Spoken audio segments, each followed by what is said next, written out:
اعوذ باللہ من الشیطان الرجیم بسم اللہ الرحمن الرحیم۔ ناظرین، ایک نئی ویڈیو کے ساتھ آپ کی خدمت میں حاضر ہیں۔ حضرت ابو بکر صدیق رضی اللہ تعالی عنہ ارشاد فرماتی ہیں کہ میں نبی کریم صلی اللہ علیہ وسلم کے پاس تھا کہ اچانک ایک شخص نبی کریم صلی اللہ علیہ وسلم کی خدمت اقدس میں حاضر ہوا اور سلام عرض کیا۔ آپ صلی اللہ علیہ وسلم نے اس کے سلام کا جواب دیا۔ آپ صلی اللہ علیہ وسلم کا چہرہ انور خوشی سے دھمک اٹھا۔ آپ صلی اللہ علیہ وسلم نے اس کو اپنے برابر بٹھایا۔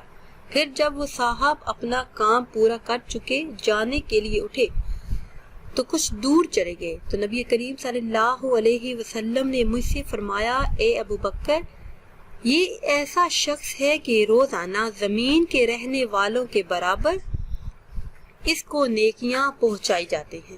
حضرت ابو بکر صدیق رضی اللہ تعالی عنہ فرماتی ہیں، میں نے عرض کی، یا رسول اللہ صلی اللہ علیہ وسلم، یہ اتنا ثواب اس کو روزانہ کیوں کر ملتا ہے؟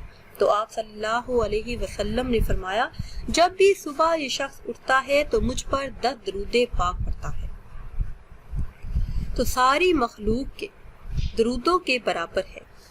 میں نے عرض کی، یا رسول اللہ صلی اللہ علیہ وسلم، وہ کون سا درود پاک ہے؟ تو آپ صلی اللہ علیہ وسلم نے فرمایا، اللہم صلی علی محمد، اللہم صلی علی محمد۔ جو بھی شخص اس درود پاک کو پڑھتا ہے تو اس کے گھر سے پریشانیاں، تکالیف اور مصیبتیں دور ہو جاتی ہیں۔ ناظرین، اگر ویڈیو آپ کو اچھی لگے، اللہ حافظ۔